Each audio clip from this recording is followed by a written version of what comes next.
This episode is brought to you by FX's Love Story, John F. Kennedy Jr. and Carolyn Bessette. Join host Evan Ross Katz on the official podcast for FX's new series, Love Story, John F. Kennedy Jr. and Carolyn Bessette, and go behind the scenes with cast and special guests, featuring Sarah Pigeon, Paul Anthony Kelly, Grace Gummer, and Naomi Watts. FX's Love Story, John F. Kennedy Jr. and Carolyn Bessette, wherever you listen to podcasts. This episode is brought to you by Redfin. You're listening to a podcast, which means you're probably multitasking. Maybe even scrolling home listings on Redfin, saving homes without expecting to get them. But Redfin isn't just built for endless browsing. It's built to help you find and own a home. With agents who close twice as many deals, when you find the one, you've got a real shot at getting it. Get started at redfin.com. Own the dream. Hi, I'm Jeffrey Craner, and my friend Cecil Baldwin loves horror movies, and he's helping make this genre more approachable for me and hopefully for you too, one film at a time, in a random order. Are you squeamish about horror movies? Don't worry, we will tell you what happens. Adore horror movies? Great, watch along with us each week. And as always, check the show notes for content warnings about this week's episode discussion and film. This week, we randomly rolled a 3 for mythological and a 1 for based on a true story. Here is episode 309. Adopt number generation. Podcast number 9. This week on Random Number Generator, horror podcast number 9, La Llorona, 2019. Warning! Spoilers ahead.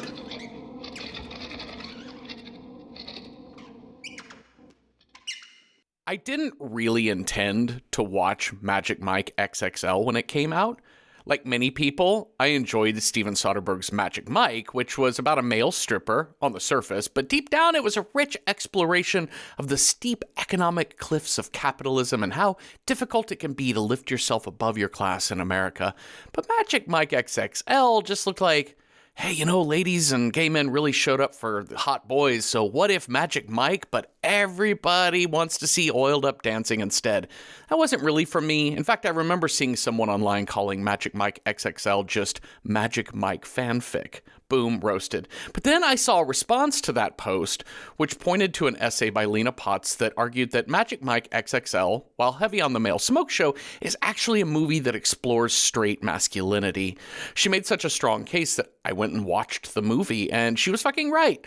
I would even agree that Magic Mike XXL is a movie for straight men. It's aspirational writing. It imagines a group of men who are emotionally mature. They may make terrible decisions. They may have conflicts. They have to. It's a movie. But the men in this film don't treat women, queer people, or sex the way other straight male-made films do this with their male characters. It's actually pretty sweet and sometimes very funny because of how novel it is for men to talk the way they do. I'll quote Lena Potts.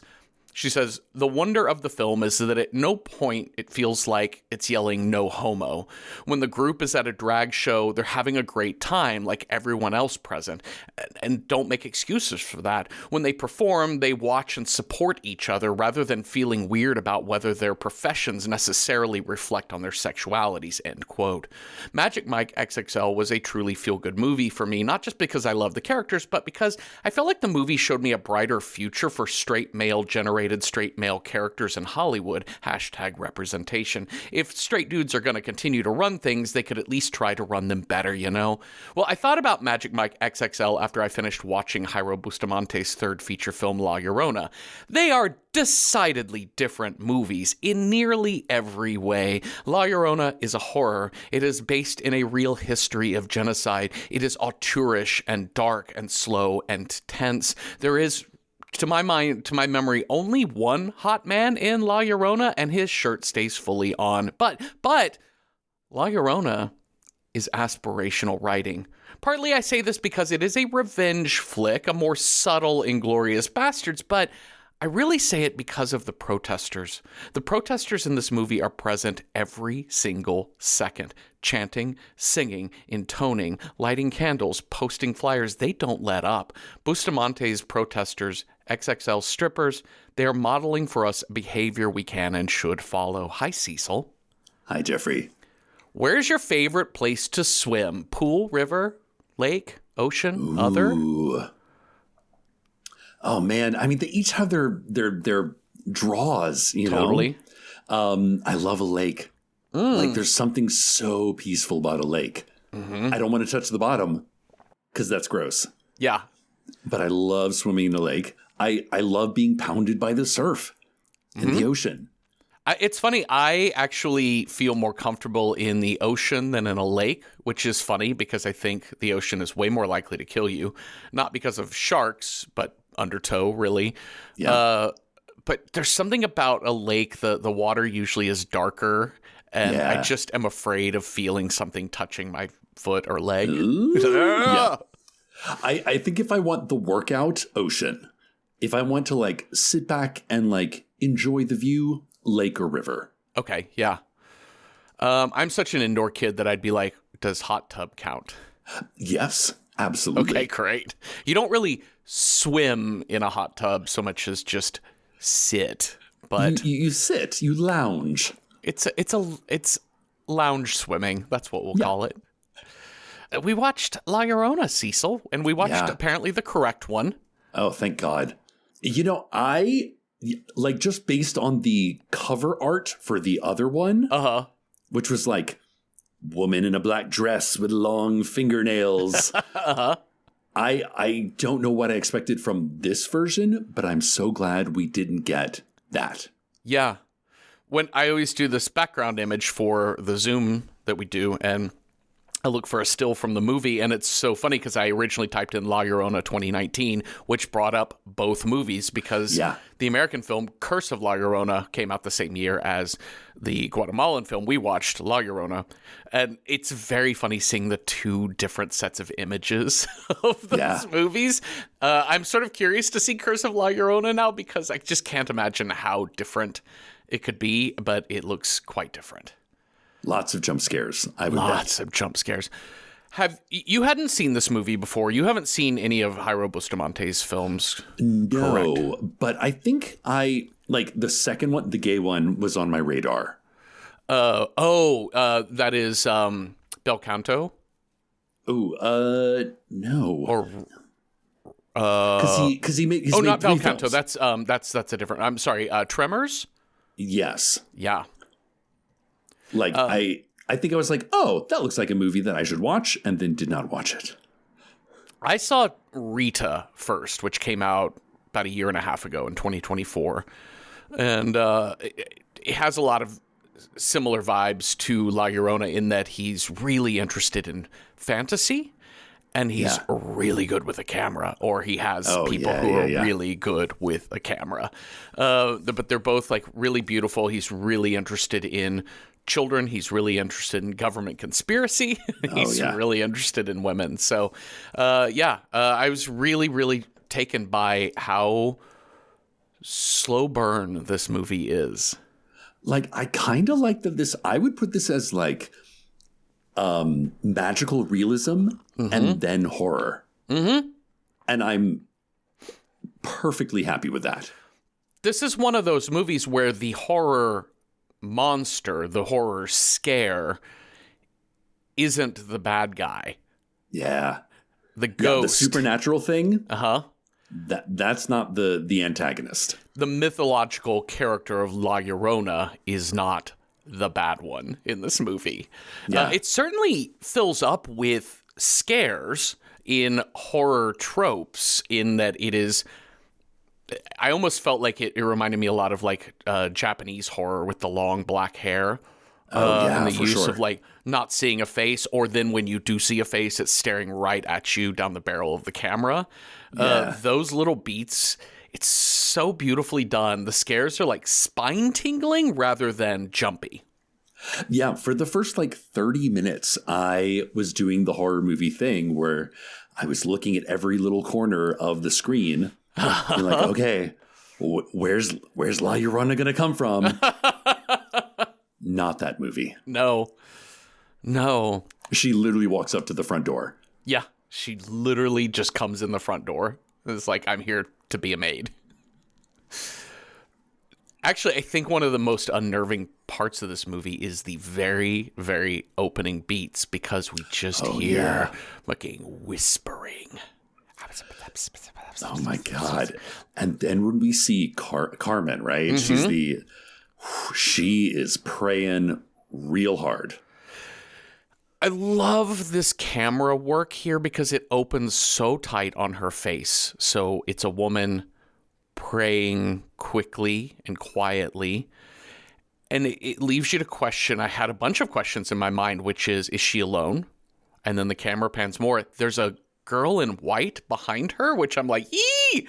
Yeah. But you realize it's just a girl in the room, and you think, oh, are we in the back row of the church? No, there's other women, and they're all holding hands around candles. And as you see the whole picture, you're like, are we in a seance? What is happening? Yeah. For me, it was like the intensity on her face. Like, she's praying angry. She's kind of angry that she has to be praying this hard. And then this character, I love this character arc. Like, where she begins to like where she ends is amazing. And the actress is unbelievable. Margarita Knefik is, I'm sorry if I'm butchering that name, but the acting in this movie is top notch through and through. Yeah, and also the other thing that I noted here is just how wealthy she looks, too. Oh, yeah. Like the necklace, the hair. Hair coiffed. The room that they're in, the wallpaper. And every other woman in that room.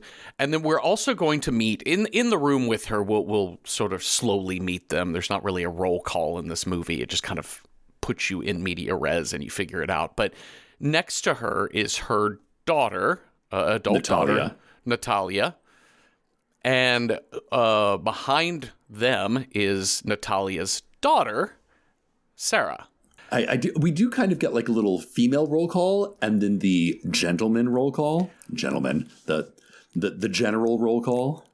The room of girls and the room of boys. I know, right? Is so good because that woman's room is quiet.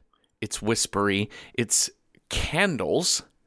A lot of white. A lot of white, and then like wealthy looking, but also like delicate looking wallpaper and fashion. And that men's room is dark, oaky. We're in suits and smoking cigars and drinking whiskey or whatever. And they're very much like, hey, we're not the victims here. We walk in there with our head held high. Double Windsor not. One of the men says, if the general goes down, we're all going down. And then kind of our central like old man figure who doesn't stand out, this actor who plays Enrique, Julio Diaz, he plays Enrique Monteverde, who's sort of our central tyrannical figure. He's such a soft-looking old man when we first see him. Yeah. Do you know what I mean? If that makes sense, he looks... Oh, for sure. Yeah, he looks grandfatherly, which he is. But with a very punchable face. A very punchable face. We'll go ahead and get into the background here. Enrique Monteverde, this is his family. This is his wife, Carmen, their daughter, Natalia, and their granddaughter, Sarah. Enrique was a one-time leader of Guatemala. He was based on a real person in real life in Guatemala. Beat for beat, it's pretty accurate. The person that they based him off of, which is Jose Efrain Rios Montt, who was a Guatemalan president from 82 to 83. He got the presidency through a military coup. Of course. He just ran a government like a junta, just a simple little junta. Anyone could be a communist if you are squatting on land that I want. Communist. Guatemala had been in a long-running civil war, primarily with Marxist guerrillas. And so they were dealing with terrorism and things like that. It is a familiar sort of story about a mainstream conservative nationalistic government trying to battle against people who are just going about things, and I won't get more into that because I don't know the details of just how difficult the Marxists were on all of Guatemalan society. But I will say that part of what Efrain Rios Montt, or Enrique Monteverde in this film did was a counterinsurgency, which is they were trying to snuff out all of the Marxists, and they went village to village. Mostly this was with indigenous Mayan cultures, Mayan people and peasants, and started burning down villages, murdering people if they wouldn't tell them what they knew. It was very violent, and probably at least 2,000 people were killed directly by order from Efrain Rios Montt, but it might be closer to 10,000. But we do know that almost 500,000 Mayan peasants were displaced from their homes in a 2-year span during his leadership. I love the monologue that we get from the survivor, from the veiled woman. Yes. Because this movie, I think it does a really amazing balancing act of a Guatemalan film made for and by the people that live there, but has enough of a international sensibility to be like, okay, we're going to let you in on the world we're existing in here. Yes. Like a little bit of education goes a long way. Like we're not going to sugarcoat it. We're not going to hammer it home too hard, but you're going to understand the stakes and you're going to understand kind of the key players pretty quickly. So this movie takes place roughly present day. In real life, Efrain Rios Montt was tried and convicted of genocide in around about like 2014, 2015, sentenced to 80 years in prison, and then it was swiftly overturned by their constitutional court. They're like, oh no, something legal. We can't, he's going to die anyway. Yeah, we'll so just old. Let him off. Yeah, just give him a break. And that's what happens in this movie. Yeah. So the preparation here is for this trial for him for genocide, and that's what the lawyer and all the generals are getting prepped for. In the meantime, we've got Natalia and her young daughter, Sarah. And Sarah's like, why do people on the internet, Mom, say bad things about my granddad? Who can say, Yeah. Oof.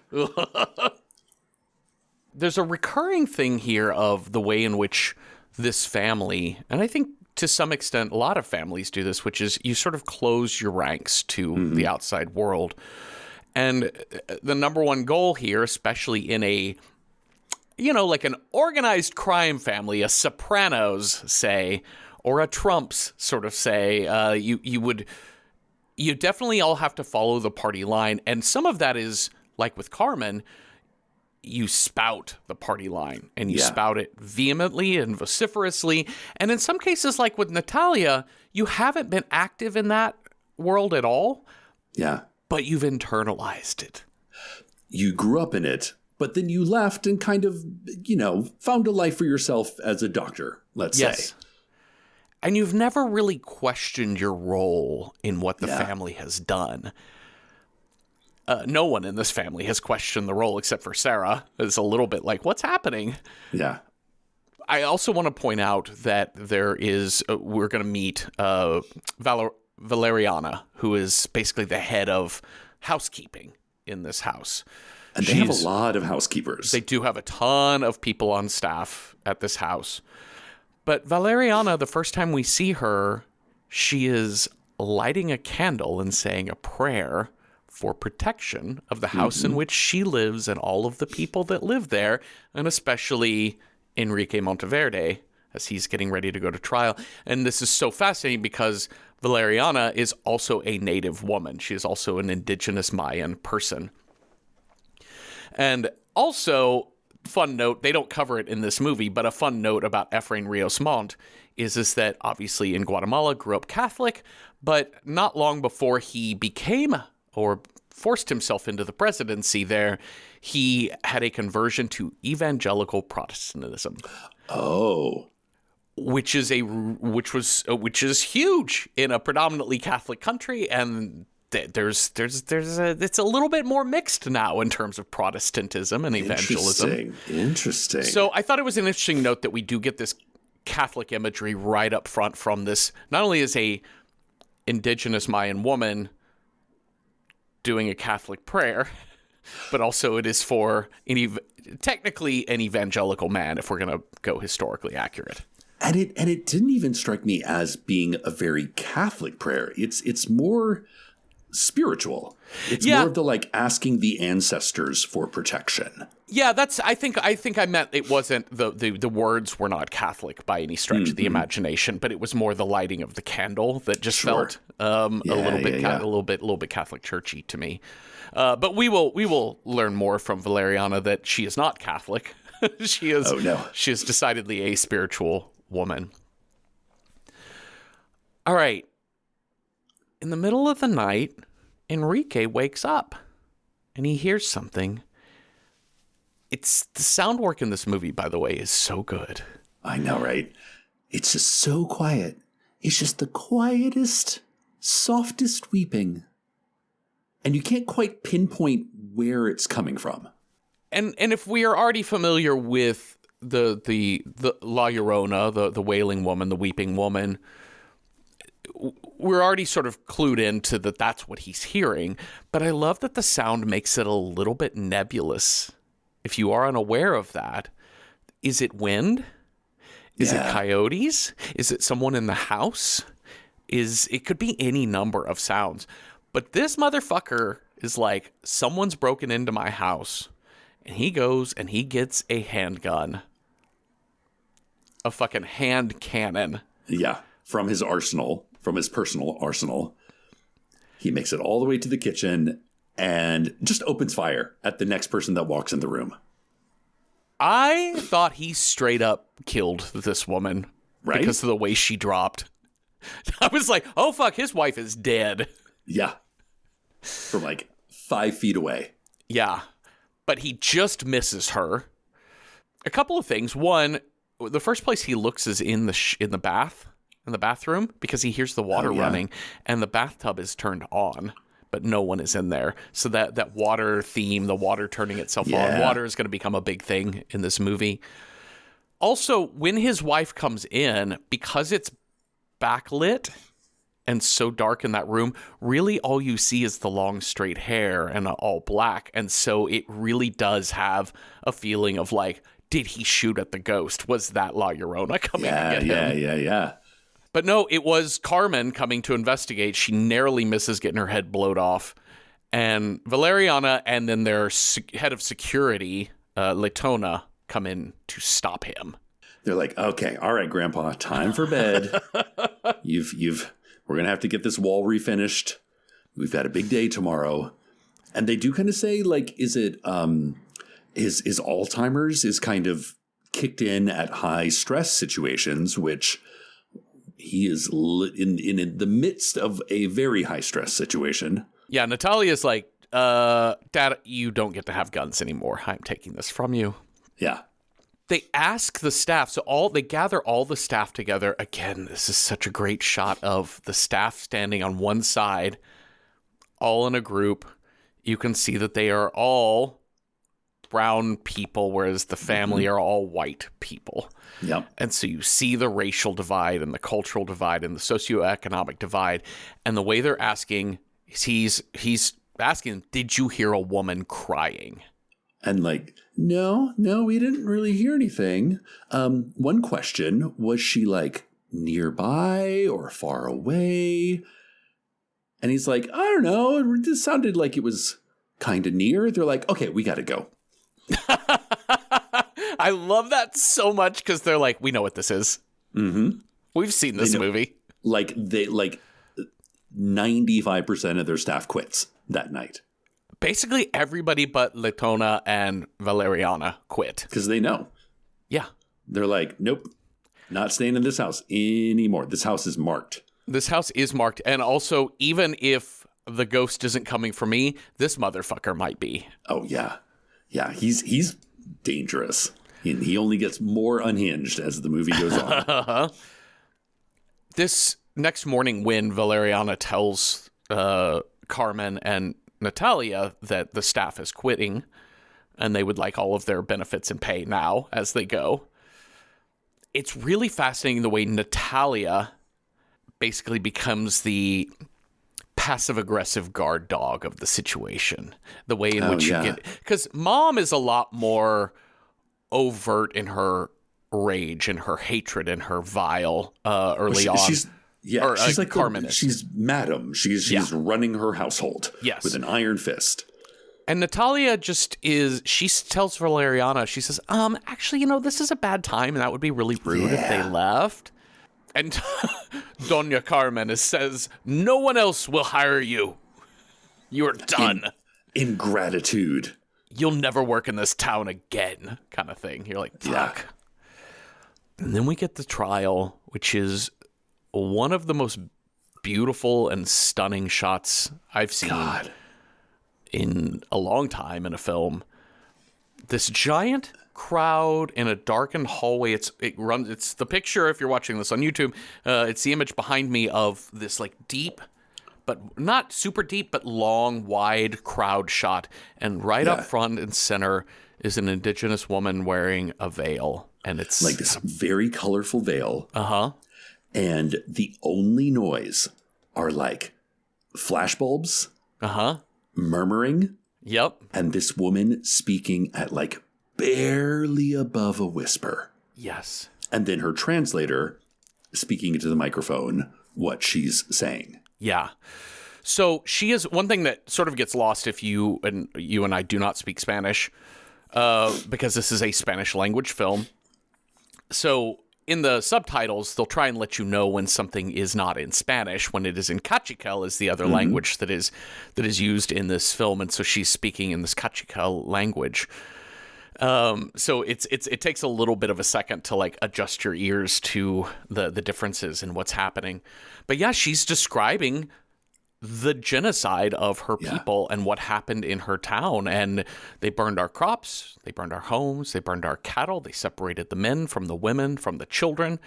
We were raped, we were imprisoned, and then the killing began. And a few of us got to the mountain, which kept us, the clouds protected us from the helicopters. I love that line. So good. Like the idea that the earth, the earth protected them.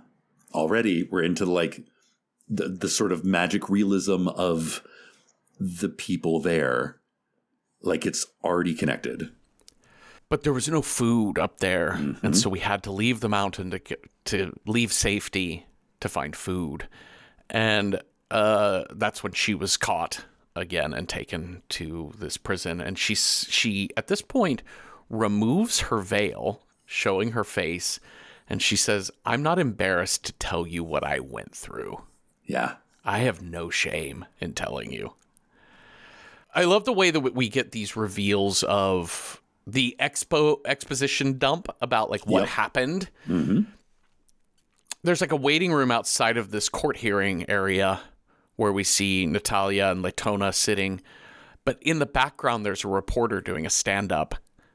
And we can overhear her just slightly, the reporter talking about the army killed on average 3,000 people a month over a 2-year span.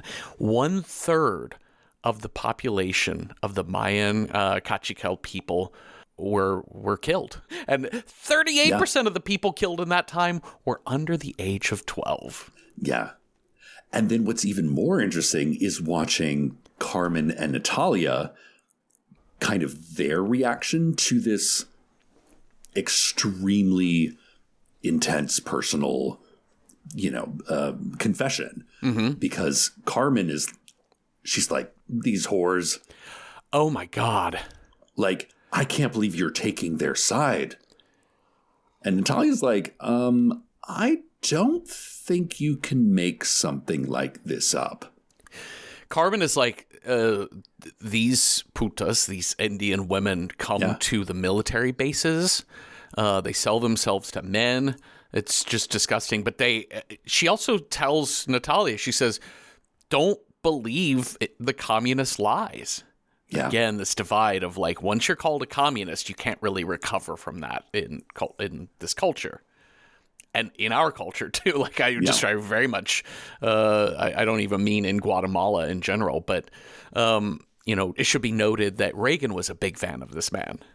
Yeah. He was like, this fucking guy, he's my friend. And And it's the idea that like communism then becomes sort of a catch-all for anybody you don't agree with, anybody who protests, anybody for human rights, communist. And Natalia's just saying, I'm not really trying to get to anything other than I just want to know if you know what happened. And Carmen says, so good. She says, what's in the past is in the past. We turn to salt if we look back. Damn. Fuck. Damn. Well, he is sentenced. Yep. Basically to death in prison, essentially, in life in prison. At his age, he's done for. But almost immediately, he ends up having a heart attack. Yeah. At the trial, and is rushed to the hospital, where he spends time flirting. Chain smoking the entire way. Chain smoking in his hospital room, flirting with the darker-skinned nurse. Yep. And also, during this time, we get the news comes down that the Constitutional Court, which I think is kind of the Supreme Court of Guatemala, has overruled this decision because it's not possible to prove his involvement in genocide or that genocide even happened. Like, what is genocide? What are we they're like, talking he didn't about? actually like give the order. No. Do a genocide. So Yeah. And how do you legally, even... it's vague. How do you even define a genocide? No one declares genocide on something. I love the note in the news report that we can hear on the television, which is this, that private industry was really excited about this. Mm-hmm. The thing is that once you reclaim that land from the communists, they weren't really using the oil on that land. So, or the farm. We can put all sorts of things on that land. Okay, so they ride back home, but the protests have already begun. People are very upset. My God. You want to talk about this ambulance ride, Cecil? God, talk about like perfect slow burn, like pressure cooker. Mm-hmm. Because everybody's in the back. Enrique is all sort of strapped down and like has a ventilator and smoking a cigarette at the same time. Uh-huh. And it's interesting because Letona, who's his sort of bodyguard, is kind of talking to the family. He's like, okay, it's a peaceful protest. Just, kind of prepping this family, be like, it's going to be fine. We're going to get as close as we can to the door. We're just going to go through. Meanwhile, what we're hearing is like a gradual increase in volume and intensity of people beating the shit out of this van. Yeah. And it's bad when like your point guard bodyguard starts getting a little nervous and is like, maybe we said 250 feet. Let's do 100 feet. Yep. And when they open the back door of this ambulance and roll out the gurney, the riot police have formed with shields. Yeah. A very narrow passageway for them to get themselves up to the front door. And there are people yelling and shouting. Somebody even throws a water balloon of animal blood at them. Yeah. And it splatters all over everyone in the family. So everyone in the family is spattered with blood as they enter. And then they're going to spend like the rest of this movie in this house. It's so interesting because I was just thinking during this film of the number of ways this matches stuff that is currently on our dice. Right? That there is cursed, psycho killer, conspiracy. Yep. We've also got bottle movie in Espanol and bottle movie. Yeah.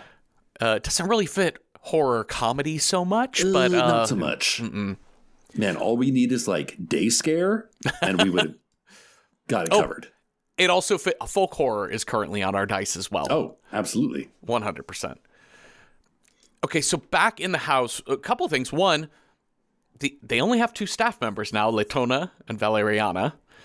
The other thing to note is this movie came out in 2019. I think it debuted on Shudder in 2020. And, of course, that was 6 years ago now. Yeah. But a bottle movie about people quarantined in a home coming out in 2020 is quite the ride. I'm just curious as to about how I would have felt watching this movie personally if I'd watched it in like summer of 2020. Oh, for sure. I mean, like what really stood out for me on this watch was the most luxurious of house and gardens can start to feel like a prison. Yeah. Especially when there's this like constant noise in the background. Yeah. And the protests are like, the protesters are really interesting sort of Greek chorus throughout this movie because they start very naturalistic. Like it's exactly what you think protesters are. Mm-hmm. And then it gets a little more dreamy. It gets a lot more dreamy. Of varying degrees of dreamy as the movie goes on. So it's not like a dull roar. It's like each scene, whether it's daytime or nighttime, or it has a very specific flavor of what the protesters are trying to communicate on the other side of the wall. And yeah, and it varies from chants to songs to drums to, at one point in time, a bagpipe sounding instrument. Oh my I'm not God, sure it's technically a bagpipe. Flute, that like sort of ancient flute drone, haunting. And then by the end, they're just ghosts of dead people just staring you down. Yep. But our first glimpse of that is staring out. There's a moment where Enrique up on the second floor is looking down at the protesters, and he sees a beautiful woman, young woman in all white, long, like down to her ass, long, straight, shiny black hair. And she navigates her way through the crowd to the very front line and then just looks right up at him, right at the camera. It's that like tilt your head down and then look your eyes up. Yes. And this woman has like the biggest eyes you've ever seen. Oh my God. She's so beautiful. This woman is so beautiful. I'm like, drown me, weepy mommy. It's so amazing. It's so good.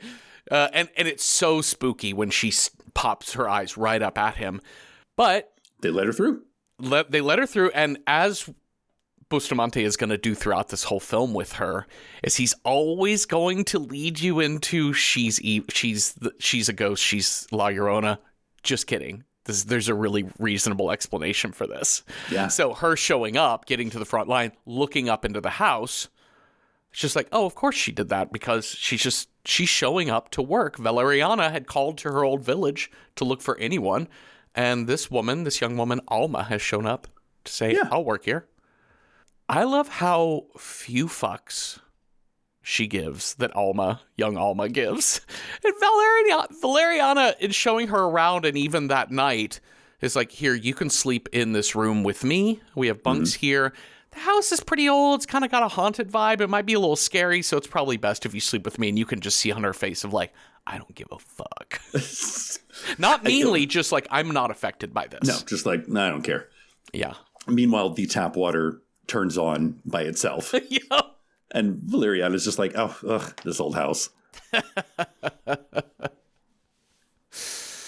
And that night, as they're going to bed, Alma is on the top bunk, and so we get a side shot where we only see the bottom bunk of Valeriana getting into bed, and Valeriana says, how's everyone back in town?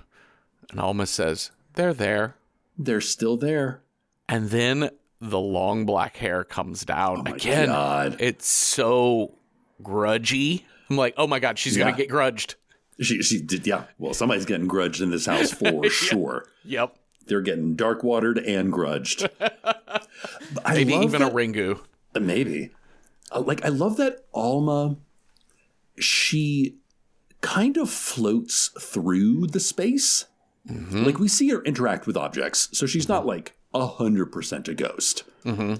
But she kind of doesn't really manipulate things. Yeah. You know? Yeah. She's more of a like, hey, come here, I want to tell you a secret. And then like, you just disappear into another room. And she never speaks except in response to things. And even then, she rarely speaks. Like, Sarah is kind of the only person that she has a like back and forth with. In fact, this next day, her first day at work, we're going to see the whole family up on the second floor staring out at the protesters. And Alma's going to be in the back of the room by the door holding a giant frog. You know, like you're welcome. You're welcome to this job. Emotional support frog. And it's Sarah that sees her. Oh, I also want to know, when she first shows up, Sarah sees her, turns to her mom, and is like, can I grow my hair like that? Yeah. Can I wear a dress like that? Like, Sarah knows there's something up with this lady. Yeah. And she loves her. And so when she sees Alma with this frog, she goes to her, pets the frog, and they leave. And at this moment, bricks fly in through the windows. The protesters get aggressive. And Natalia, in the process, is looking for Sarah. Latona is in the background on a radio ordering the use of tear gas. Yeah. And Natalia's looking around. She's looking at the courtyard. She's by the pool. She's going wherever she can. And then in the pool, she sees a frog swimming. Yep. And not only is it a frog swimming, covering the pool are flyers depicting the missing people from the genocide. People. And then, like, the only sound is someone counting 13, 14, 15. It's breathy and feminine, and it's in Kachikal, so it's in an unfamiliar language to most people. It's freaky. But you're like, wait, who's doing what? Wait. Yeah, the sound is, like, permeable in this place. Mm-hmm.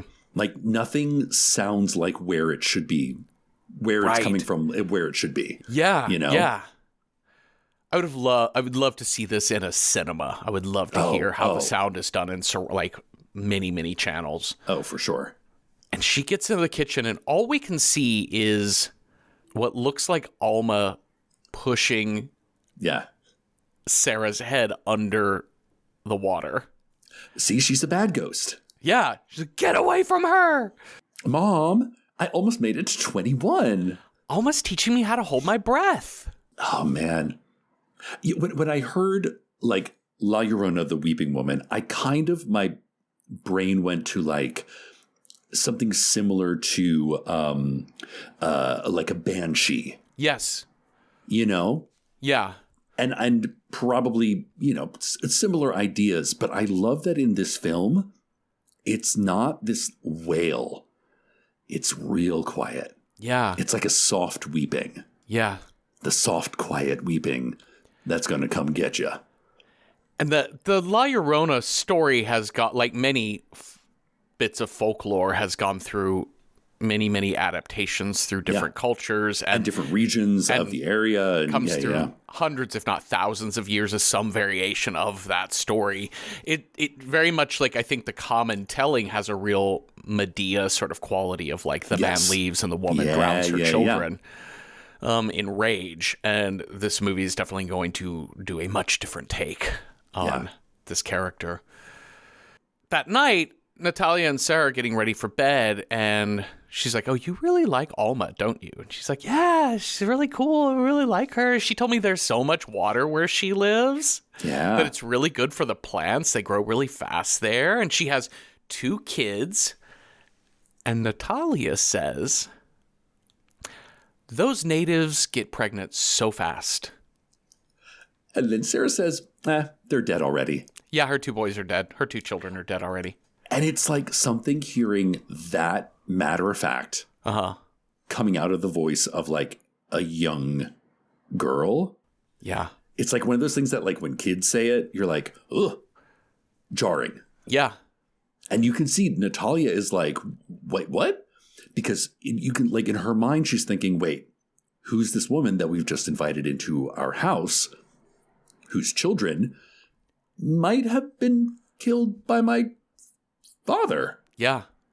Yeah, it's so fascinating the way Natalia kind of, to me, when we first meet her, Sarah instantly is some sort of hope for the future because she is the child, and there's all curiosity, and there's kind of a general joy to her that she doesn't, there's no cynicism. Whereas Natalia, there's some cynicism, and because she worked as a doctor, you know, in the outside world and not in the political family itself. Yeah.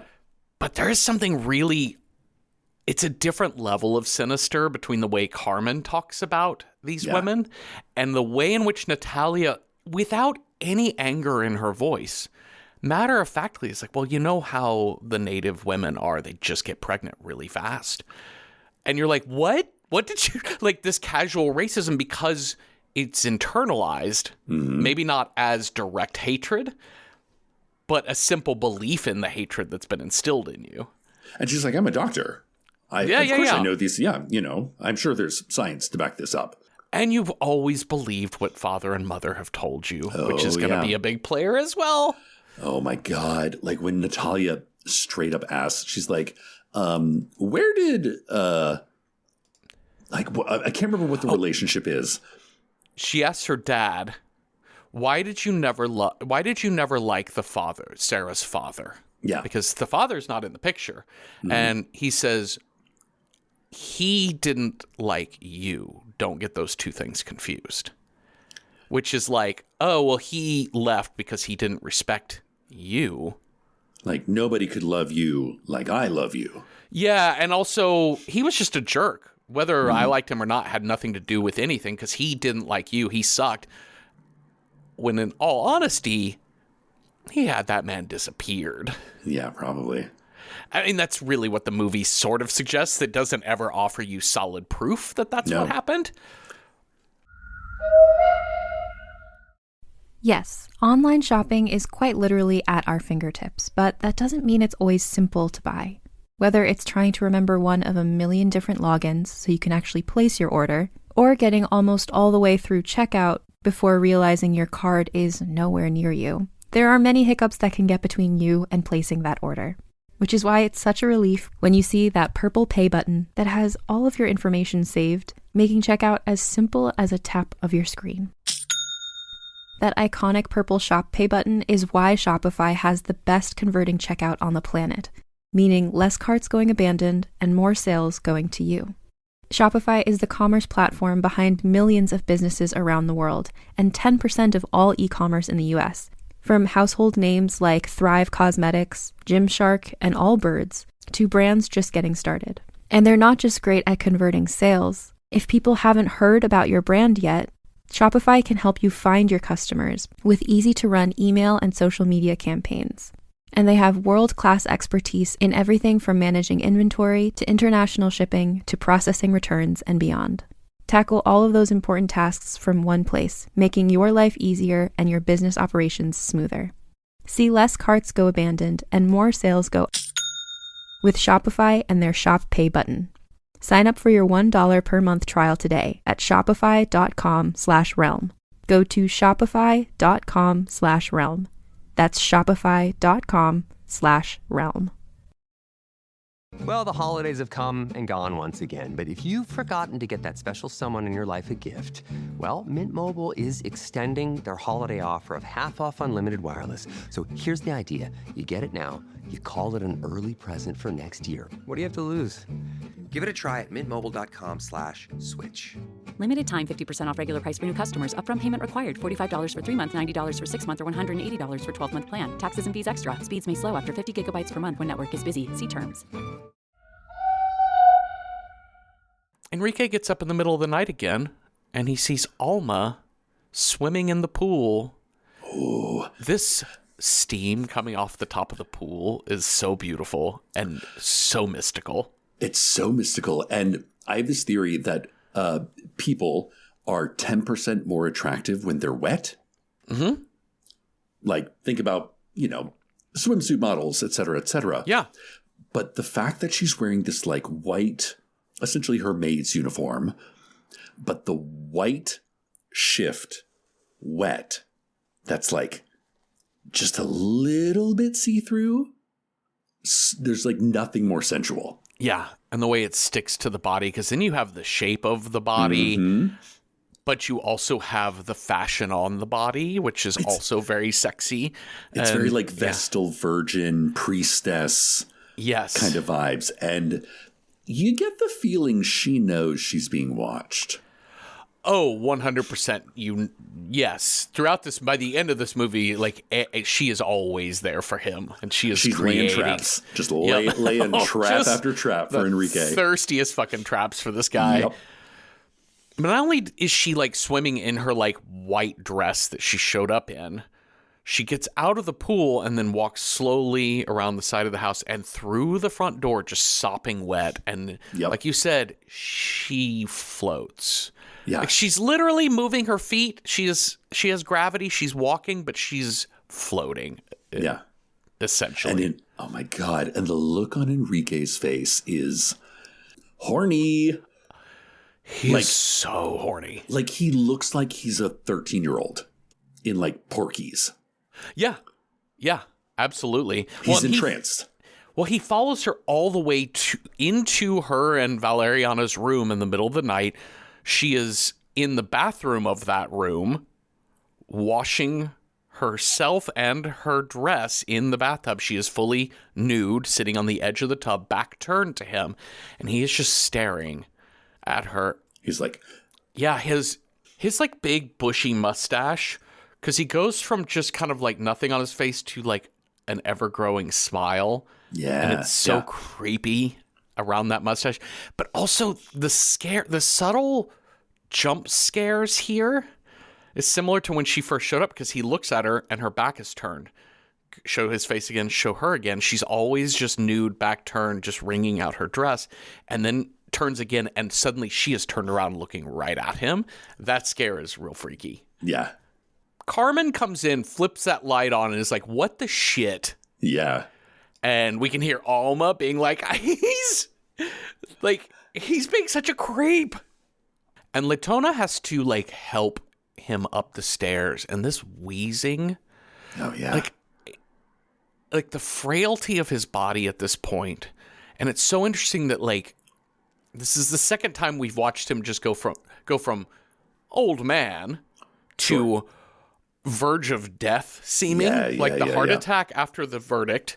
And then this moment after being embarrassed, like the idea of a man so powerful to be so abased, to be so caught in the act, it causes his body to betray him or causes him to accelerate the pity. I don't know what he's doing. I mean, I think it's you can be the most powerful man on earth, but you're still going to get old. Yep. And you're still going to die. There's like every dictator is going to have to deal with that. Like you can control, like for a man who is used to controlling every single situation and manipulating the narrative and expertly, because we see him like spin some tales with his family. But that's the one thing you can't really. Eventually, your body's gonna run out. It is. And for Enrique, it'll run out faster than it wanted to, but that's fine. We'll get to that in a second. But let's first talk about doing yoga in the courtyard while protesters are chanting. Oh my God! This is the most like I'm trying to reach my Zen place. I love this. And like Carmen is just sort of like it's the two ages of, kind of the wealthy and powerful, sort of the old guard, which is like, I'm here to luxuriate. This is my compound. I planted all these trees. This home is exactly what I made of it. Natalia's so much the like young school, like mindfulness. And it's clearly not working. Yeah, you can't get into that peaceful state with all of the drumming and the chanting. Like people are shouting like, we want them alive. Yeah. It's hard to do yoga in that environment. Oh my God. I would imagine. I've not tried. I also want to note that we've seen one thing on Carmen is she's got like a sty in her eye, like a redness. Like someone farted on her pillow. She's got a touch of the pink eye. Yeah. And Carmen lays out on this chaise lounge next to her daughter in her yoga pose. And she Carmen puts cucumbers over her eyes, which is also like luxuriant, right? Yeah. They're like, spa day. But Natalia's like, hey, I think it's like, she's like, here, put some eye drops in. It's fine. It's normal. But like, you can tell, like, Carmen has some real internalized, real unhappiness. Yeah. That is now beginning to manifest itself physically. Well, and you could, this movie is La Llorona because that is our Alma character. Mm. It could also be called The Crucible because it is, a lot can happen when you are bottled up in a single location with some real fucked up history happening. And especially for someone like Carmen, who is deny, toe the party line, because Natalia and Carmen are kind of like, you know, Mom, I heard, you know, you were always really sad when Dad went away because you knew, you know, he's probably sleeping with other women. And Carmen's like, yeah, but everybody does it. Yeah. Through gritted teeth, she says. Yeah. Unethically non-monogamous relationship. Yep. And what makes it even more interesting is her being in the dream as La Llorona. Yeah. Which is like so jarring, because I think it's like pretty soon after that we get our first dream sequence. Yes, and but before we do get to that, outside on this lawn with cucumbers on her eyes, Carmen asks Natalia, don't you ever find it weird, this comes out of nowhere, don't you ever find it weird that your dad just showed up with Valeriana one day? Mm-hmm. I know you were really little, but Valeriana was also a little girl too, like Sarah's age. Basically, in this conversation is like, don't you think that maybe he took her in out of some sense of responsibility? Yeah. That maybe someone got pregnant. Yeah. And he brought her home to make things right, but also to be like, oh, you know, just a young new maid. Yeah. It's like, that's what you do when you have an illegitimate daughter, is you make her a house slave, basically. Yeah, that's right. Carmen says, you know, God sends his toughest trials to his most loyal servants. Oh God, I love it. The weaponized religion. Again, back to that like first image of her praying real hard, real mean. That night when we get that I don't know what that instrument is called, but it sounds very bagpipe-like. And apparently it's like a sort of very ancient, you know, drone flute kind of thing. It feels super ancient. And it's a gorgeous shot of these protesters from the second floor of Sarah and Natalia looking down on them, because it's this person playing. They're like the one person standing. Everyone else is seated around candles. So it is, the protesters are all peace, but still awake. Oh, yeah. And they're still making this sound. And Sarah says, it's beautiful. And Natalia says, yeah, it is. And then we cut to Carmen in uneasy dreams. God, this was so wild. It was really jarring seeing her, because it's her with two children running through like a cornfield, essentially. Like, that cornfield is brown. Like, that corn is dead. Yeah. And she's also in, like, her hair's all down. And that it's the long white hair. Yeah. So for someone in her waking life that's very coiffed, she has, you know, waist length long white hair. And it's that slow progression of like Carmen having to experience in a dream state what Alma had gone through. Like, the only way that Carmen is going to be able to admit this is if she feels every moment of it. Yeah. And it's her with two young kids. A boy and a girl. Boy and a girl. Mayan Kachikil children. And she is basically running low through the dead cornfield and then hiding in a hut. And as she's crouched down with the kids, telling them, shh, shh, you hear basically soldiers coming, and she starts wetting herself. Yeah. And then she wakes up in bed and she's got to clean these fucking sheets. And the next day, Natalia's like, you know, it's actually kind of normal for a woman of your age.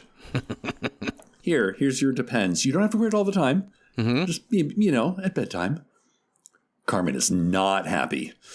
And the people outside are chanting, "No justice, no peace," over and over throughout this. Her eye infection is also getting worse at this point. Like, it's getting really, really puffy.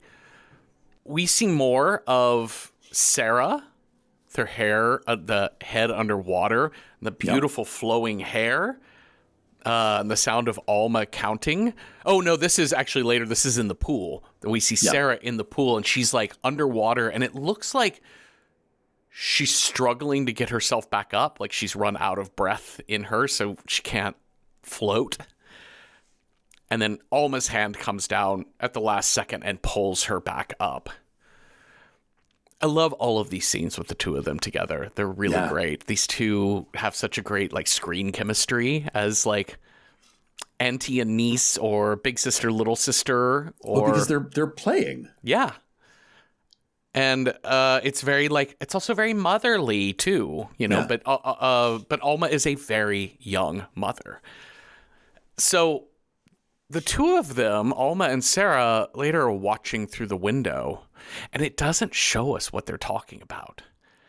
They're looking down at, Sarah's looking down at something. Oh, right. Yeah. And then she's like looking out into the crowd. She's like, I think that's him. And down at something. Yeah, it looks like him. And then out at something that looks like him. He's like, no. Like, is it? I don't think so. She's like, no. Look at the eyes. Look at it. Yeah.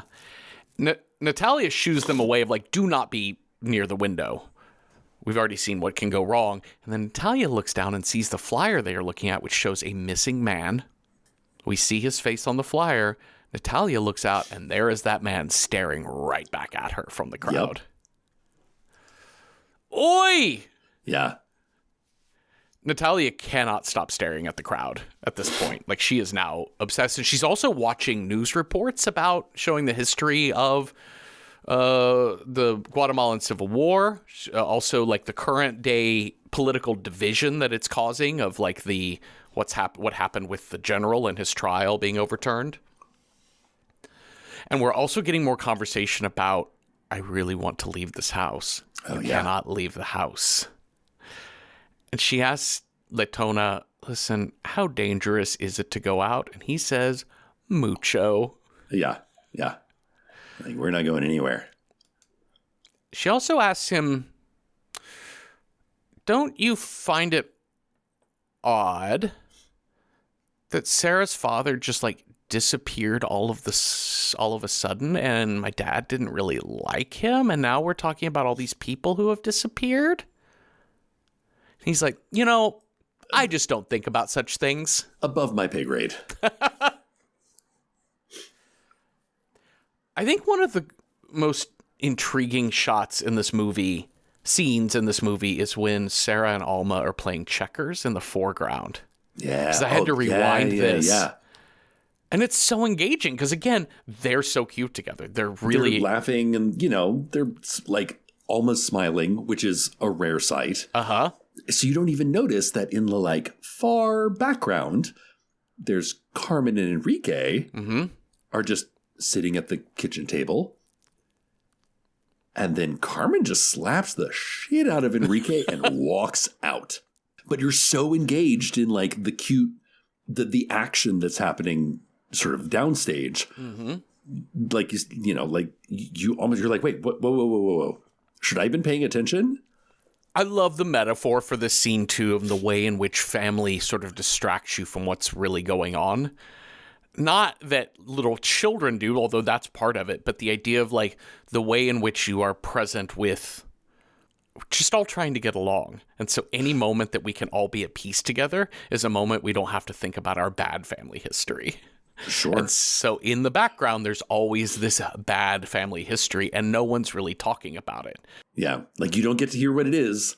And Natalia even is like, yeah, like you said with the peeing the bed of like, oh, it's just very natural for women your age, but like at no point in time does Carmen even think I want to share my dream with her. Yeah. Well, Natalia asks Alma if she saw the scene. Yeah. Did Sarah seem scared by Grandma hitting Grandpa? No. And Alma asks, where's Sarah's father? Dunno. What was he like? Why are you asking? Well, Sarah is just curious where he is, how he's doing. You know, like the father of my kids was skinny and he liked to laugh, you know. I have an image of him, the father of my children. Oh, thank you for sharing that, Alma. Did your husband leave you? What happened? I don't know where he is. Natalia recognizes that her answer is the same. I also don't know where my husband went. We get another Carmen dream, and this time she is being dragged by soldiers away from her kids through this village, and she's waking up weeping. Not sobbing? It's weeping, right? Like that's it's a slow, it's a painful moan, but it's not wailing. Oh God, the shot of Alma sitting on the floor with her black hair flying every which way. Again, Bustamante has watched a lot of J-horror. Well, you know, what's interesting, he I watched this documentary about him, and he said one of the first things he knew, I was like, okay, so this movie is clearly a woman goes seeking justice, not revenge, justice. But also the thing that people my generation really like, superhero movies. Yeah. So Alma has this almost like Jean Grey. Oh, yeah. You know, kind of ness about her. Yeah, Dark Phoenix. Sure. You know, but the way this shot is set up, she's just sitting on the floor and her hair is like blowing forward. And you're like, what the hell is going on? And Sarah has like a hairdryer. They're playing a game of let's blow dry your hair. Yeah. But then the next shot is like much closer, and it's Alma looks back and it's like through the vertical or the horizontal blown hair. Like it's straight out of a comic book. Yeah, you're right. You're totally right. I want to say that, like, in just talking about this shot, this is probably since Qui-Gon the most excited I've been for just the camera work, the visual nature of a film that we've watched for this show. Like, it's so poetic. Enrique calls for Valeriana, and he says, I figured out why I'm so sick. And they move the bed out of the way, and there's just black mold on the wall. You got black mold under your bed. I love Valeriana's like, we've been cursed. That is black magic, my dude. Like she's unhesitating. She's like, nope, I know that looks like mold. Cursed. She does like a cleansing ceremony on him. Well, yeah, she said, she's like, well, we can't, clean the house until we clean you. Yes. We must. So we light the candles.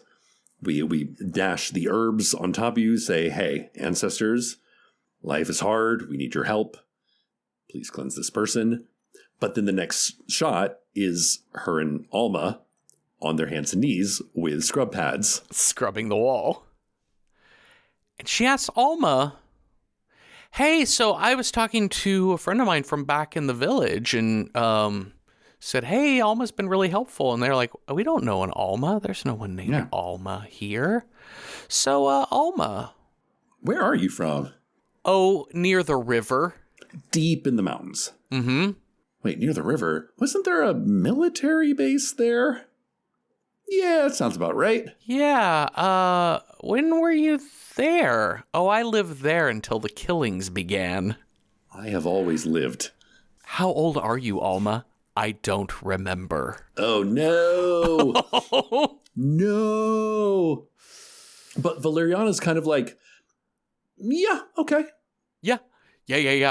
Like, I love that about her a lot, that she's like, of course. Yeah. Like, she knows something is up with Alma, but I think she has, like, spiritual IQ to be like, cool. Good. So, like good Latona, above my pay grade. Yeah, that's it. You're not here for me?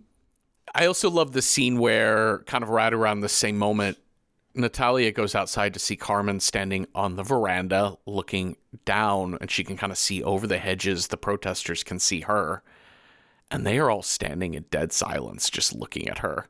Yeah, it's by this point the protesters really take on this otherworldly quality. You do start wondering how long the protesters were actually there. Yeah. And how long, when did we make the transition? Spirits of the disappeared have taken their place. Yeah. I actually think it's the scene where they're playing that drone flute. Because I think in like one of the documentaries I watched, apparently that was like kind of a like funereal, kind of like say the names of the people who have died. That would make total sense. Yeah. So they're like literally invoking the spirits of these people who then start populating. And the protests become much less, no justice, no peace, and much more quiet haunting. Just silent staring. Yeah. Okay, so it's our final act here, Cecil, and it is late at night, and we have got Llorona waking up to the sound that also sounds vaguely like weeping. Just a quiet, muffled weeping. And movement, and he gets up and goes to get a gun. Meanwhile, the camera shows us it's Sarah is up in the middle of the night. And I was like, no. Yeah. No. Because it's the same setup as before. Yep. But goes a little different this time as Llorona's just his two little kids that we saw from the dream just sort of take his hands and just sort of lead him down the hall. They're like, here, come with us. And he has a very like kind of fatherly, peaceful look on his face. But Sarah, she walks straight into Enrique's room and unhooks his fucking breathing tube. I was like, oh my God, is she trying to murder her granddad? Yeah. Kind of. But I mean, it's because that's the thing about this movie is like everything is very plausible, not necessarily supernatural. So maybe it is the granddaughter's like, I learned about the horrible things my grandfather did, and nobody's going to stop him unless I do. But it's not that. No. Really. Because she takes the oxygen tank out to the pool. She just wants to practice her deep sea diving. She wants to get used to like being underwater for longer periods of time. Yep. And staying underwater. I wonder why. Also, the way she moves, the way she even like, because we don't really see much of her face clearly. It's usually the camera is following her from behind. So she's like, moving like Alma. She's like drifting through trance-like. And even when she goes into the pool, she doesn't like climb down and sit and plop in. She just walks straight in and drops into the pool.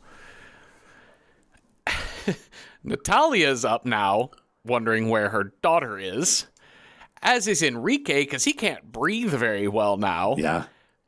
And he's got his fucking gun again. Oh my God, back with the gun. And he gets outside, and I had already noticed this when we saw a shot of Sarah underwater breathing with that oxygen tube. I was like, what's above her? And we see from Enrique's point of view, that pool is covered in flora. It is covered in lily pads, basically. Yeah, like it looks banana like a leaves. Pond. Yeah, banana leaves. Yeah, it looks like a pond now. And what he sees is Alma. Like, going full commando, like Arnold Schwarzenegger coming out. Yeah. Yeah, or Apocalypse Now. Yes, but that's totally it. And he's like, you. And he just opens fire. Opens fire on this woman. She's gone, but Sarah is like grazed in the arm. Not hit spot on, but grazed in the arm. And Natalia and Carmen have to like wrestle this gun from him. Natalia keeps the gun drawn on Enrique. Yeah. And he's like, I'm your father. She's like, I don't give a shit. Yeah. It's like, respect your elders. Show me the respect I deserve. And Natalia's like, nope, you're done. No, you are done, motherfucker. And they basically, do they tie him down? They just pin him down to the floor. Because he's like raging. Yeah. At this point, they start noticing there's a frog. There's lots of frogs. Yeah, there's like hundreds of frogs. There's a plague of frogs on our veranda. And some of these protesters seem to have made it, the silent staring protesters seem to have made it inside the compound walls.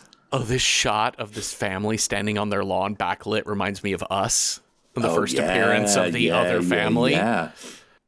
It's so freaky. And they're like, that seems weird. And it is Valeriana who's like, everyone in here. She's like, everybody grab a candle. Just ignore them. Mm-hmm. We're going to circle the wagons here. And they do. And it's literally like the four women like instantly kind of know what to do. They gather candles and they like hold hands. Valeriana's like, ancestors, listen. Some of us in this house are innocent. And we know that you know that we know that going after innocent people's not cool. So we know that and you know that. So, you know, if you want to kick it over to the other room. Yeah. Where the angry mustache guy is. Yeah, if you want to just kind of let us know like what we can do to help your situation. Yeah. We're just gonna be right here. Yeah. But like Carmen is kind of like, you know, like writhing. Yeah. Sarah's breathing really heavy. I think Sarah like stops breathing for a second because Natalia's like, you need to breathe. You need to breathe. Yeah. And Carmen goes full like chest forward, head backward into her trance. And it just clips quickly into her being dragged along this like riverfront. Yeah. With the two kids that we saw take Latona off. Mm-hmm. I want to say really quickly, because I missed this line in my notes. I think this happened earlier, but it was like right before they start seeing the people outside. Sarah, when she's talking to Natalia, who's like getting her to safety from Grandpa shooting at her, she's like, "Oh, that's the sound of the crying. That's Alma crying for her kids." She also told me she's known Grandpa for a really long time. Yeah, and I just wanted to practice holding my breath because she was trying to teach me how to not drown. So when Carmen goes into the trance, it is these like military men holding her at gunpoint. Two other guys have her children across the river. And the man holding her at gunpoint says, "Where are the Marxists? Where are the guerrillas? Where are the communists?" And Carmen says, like, "I don't understand what you're saying to me. It's so good. I'll shoot your kids if you don't tell me where the communists are. I don't understand you." Yeah. Like, not even answering the question, just like a complete and total miscommunication. I don't know what you're saying to me because I don't speak this language. I'd love to, but there's no communists here. I don't even know what you're saying. He says, "Tell me where they are. I'll drown your children." And then we look up, and it is Carmen looking up, and she sees Enrique with the gun at her head. Looking slightly younger. Yes. And then we hear a gunshot, but she doesn't fall over. She just turns and looks behind her on the ground, and there is Alma's body with a gunshot wound in the head. And when she comes out of that trance, she is choking the fuck out of Enrique. Well, she starts choking him in the trance. Like, she puts him on the ground and starts choking him out, but then it transitions to in the living room. She's on top of him, choking his now lifeless body, and those other three women are like, yep. They're just kind of watching. Yeah, they're like, uh-huh. Makes sense. This, I'm telling you, Carmen's character arc is like a dream role for an actor. Oh my God, I bet. I absolutely bet. She plays the gamut so far. Yeah. Well, we cut to a very stark black and white funeral. Oh, yeah. Bunch of old military men are there. Yeah. And we see a shot of one of them going into the bathroom, somebody leaving, like salutes him, "Good day, General. Good day." And in the bathroom, while he's standing at the urinal, he hears weeping. Just a little bit of weeping. And there's like maybe just an inch or two of water. Yeah, well, he starts bathroom floor. Hearing the water overflowing, and he looks down, the urinals have all flooded. Again, nothing unnatural, nothing supernatural about that. If you've not seen the movie we just watched. Yep. And then we just hear, finally, a whale screaming, "My children," in Kachikal language. And I think it's Carmen's voice, too. Oh, is that really?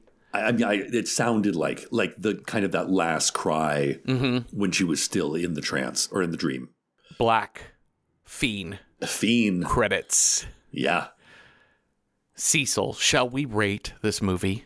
Yes, let's. Okay, if you are horror movie averse, how approachable is La Llorona? On a scale of 1 to 10, with 1 being not at all approachable, 10 being very approachable, I would give it like 7 out of 10 sinks that turn themselves on. This movie isn't scary. I mean, what's scary about it is the scope of human violence and the way we hear the stories of genocide. You know, the depiction of child murder, the descriptions of, you know, sexual assault and kidnapping and murder, executions, burning of houses, displacement, et cetera, a lot of the anti-indigenous racism that's happening in this movie. I mean, the people are really capable of awful, awful things, and this movie reminds you of that. It's got some, like, ghostly, it's very tense, I think, because watching this movie, I have no idea where it's going to go, and I'm like you, I'm like, where's La Llorona? When's she going to come out? There's going to be a figure in the background, like, making a scary face, like a Blair Witch. And he subverts that expectation constantly, but he does give it to you, and I think it's there. So I think there's some, like, scariness, but to your point, I think this is a, like, magical realism historical drama with horror. It's much more like Kuroneko. Elements. Yeah, yes, definitely. You know, like feudal Japan, ghost cat women. Kuroneko, Kwaidan, like, it's very similar to these types of folk horror style movies. It's beautifully shot. It's stunning. I don't know. I think it's very approachable if you're horror averse, just knowing that the horror is people. But to speak nothing of approachability, Cecil, how do you rate this as a horror film? Ooh, it's a classy one. Yeah, so classy. You know, it really, there's movies that come to you, and then there's other movies that you have to lean into them. And this is one of those where if you lean into this film, because sometimes you literally have to lean in and be like, what are they saying? What is going on? It's worth it. It rewards. So for that reason, for a classy, haunted kind of flick, oh man, I think I would give it 8 out of 10 missing people protester signs, leaflets. Let's figure out what movie we are going to watch next. You have a scare die. I have a style die. We'll roll those up and see what movie matches those two things. Cecil, on your scare die, if you roll a 1, our next movie scares technology. 2, vampire. 3, a conspiracy. 4, a wild card. 5, psycho killer. Or 6, cursed. That's a 6. Cursed. That was I didn't roll a 3, Jeffrey. Aren't you proud of me? So good. You did so good. Okay, so that was on our list for 7 weeks now. So let's match your cursed with my style. If I roll a 1, our next movie's style is folk horror. 2, it's a 5-word or longer title. If I roll a 3, it's got to be from the 2000s, from the noughties. 4, it's got to be in Espanol. 5, it's got to be a bottle movie. Or 6, it's got to be a horror comedy. All right, let's see what we got here. I rolled a 4 in Espanol, cursed, which is amazing because we did the most in Espanol cursed movie that I think you could get. Honestly, I'll take that back because I think I can name 2 more cursed movies. Because there's different flavors of cursed. Yes. All right. Well, we wrote down a couple that I think fit this really, really well. But we also are at Random Horror 9 on Letterboxd, and so you can see all of our possible die rolls and leave comments for movies that we might have missed in those cases. So let me start by telling you the ones I've already written down on this list. One is When Evil Lurks. Oh my God, this movie. This movie is cursed shit. Yeah, it is. This is by the same director that did Terrified that we covered for this show. This movie is scary as shit. You can run, but you cannot hide from this curse. No. Another one which I think is more the pace of the movie we just watched, of La Llorona, which is Huesera, the Bone Woman. See, I've not seen this one. This is another really, like, classy, beautiful horror film. It's more horror than La Llorona is. It's got some real scary elements to it, but it's slower burn, tauter storyline. When Evil Lurks does not let up from what I remember of that movie. So those are the ones we wrote down. We had also written down La Llorona, but that was a while back that we wrote that down, and we've already just covered that. But let's see what people had to say on Letterboxd, Cecil. Well, we have quite a few people calling for La Llorona. Yeah. Quite a few people plus one When Evil Lurks. Okay. Half Price Horror says Wreck 2. An energetic sequel that follows the Aliens model of what if we sent in trained professionals, and they didn't do much better. That's a great summary of Aliens, by the way. Yeah. Ooh, this is an interesting one. Katie recommends The Exterminating Angel from 1962. Okay. A formal dinner party starts out normal enough, but after the bourgeois group retire to the host's music room, they inexplicably find themselves unable to leave. Have you ever seen this film? No, I never have seen this movie. About a bunch of rich people. Yeah. Who get trapped at a dinner party. This is really... Oh, I feel like I should have. The amount of Luis Buñuel films we did at Film Forum while I worked there. Like and you just watch them get more and more frustrated with each other as the social masks sort of come off. Ooh. And they don't know why they can't leave. They just... Somebody always has something interesting to say, and they get distracted. Oh, this is a good one. Yeah. Melankip recommends Los Parecidos, or The Similars, from 2020. Okay. A Mexican film about 8 people trapped at a bus stop whose faces start to change to resemble one another. Oh. God, that sounds freaky just saying that out loud. So freaky, yeah. Not sure if it's explicitly a curse, but it looks really good and has great reviews. That sounds really interesting. And they also recommend La Tia Alejandra, or Aunt Alejandra, 1980. It's about a family who has their rich Aunt Alejandra come to live with them. Not sure if Aunt Alejandra is cursed or if she's the one cursing them, but there do appear to be curses nonetheless. Looks more atmospheric than gory. Okay. And Elle recommends The Day of the Beast, 1995. A Basque priest tries unorthodox methods to avert the birth of the Antichrist on Christmas Eve, teaming up with a occult fraudster and a metalhead along the way. It could also work for horror comedy, and it's sort of marketed as a black satanic comedy. Okay. And Witching and Bitching from 2013. Yes. A gang of thieves flee into the Basque forest after a robbery for a safe haven, but find themselves in a secluded village full of witches, preparing for an ancient ritual. That's amazing. That's so good. And I think that's another kind of like dark comedy. And it's called Witching and Bitching. Yeah. You know. Those both sound really... I know Witching and Bitching has come up on this show before. Those both sound really fun. Ooh, okay. This is tough. This is really, really tough. We have some really... I know we say that a lot, but like, there's not a ton on this list of possibilities, but most of them are great. Solid. Yeah, they're like each a solid choice for a different reason. I think When Evil Lurks had the most support from people. It's a pretty recent film. It's very effective. It's very action horror. Mm-hmm.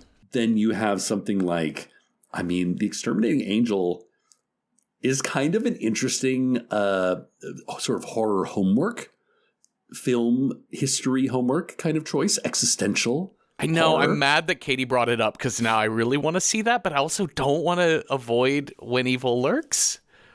But honestly, The Day of the Beast has been on my radar for a minute. Oh, that's interesting. And I think after this sort of like slow burn artistic art piece, it might be kind of fun to like watch something that's a little like the little balls to the wall, little kooky crazy. I will argue that I think When Evil Lurks is balls to the wall. It is. That is true. Oh my God. I don't know if it's kooky. Yes. It is crazy. Or also Rec 2. Rec 2 is interesting. Is that a curse? Is that a curse? They're kind of like zombie-ish. Yeah, because I think in the first one it's like some creepy dude making zombie juice in the attic, right? I think for me, here's the case I'm going to make for When Evil Lurks, because I think out of all of these films, above Exterminating Angel, even on Alejandro, which sounded really fascinating, it's the most definitively cursed. Oh, yeah. Yeah, you're right.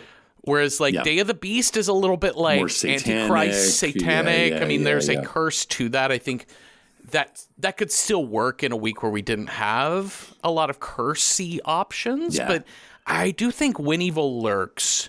They literally have, like, a song that they sing that tells you how to know when you're cursed. A little nursery rhyme. Yeah. Let's do it. I think we really should. I think we really should. I think there's so much support for it on Letterboxd, and also as Botvinky writes on Letterboxd, like, Jeffrey, you know you want it. And I do. I really want to cover this movie. I think it would be great. All right, well, let's do that.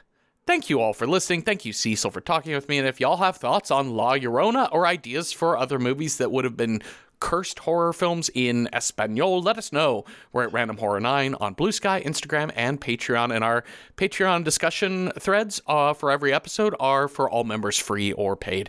So watch When Evil Lurks from 2023 with us this week. And come on back next Tuesday for a new episode. Have a restful night with no rich ladies wetting the bed sheets you gotta wash or nothing. Boo. Boo. Random Number Generator Horror Podcast number 9 is hosted by me, Jeffrey Craner, and Cecil Baldwin. Find more of our work on the podcast Welcome to Night Vale. This show is produced by Night Vale Presents. It is edited by me with music by Cecil and logo by David Baldwin. See original artwork for each episode by David on Instagram. Join us for live streams on Patreon. Watch our recording sessions on YouTube. Chat with us on Blue Sky and contribute to our movie selection process on Letterboxd. We're in all of those places at Random Horror 9. Today's scary story. You're seeing things that aren't really there. Motorcycles, cake, dogs dressed as bears. It's really cool.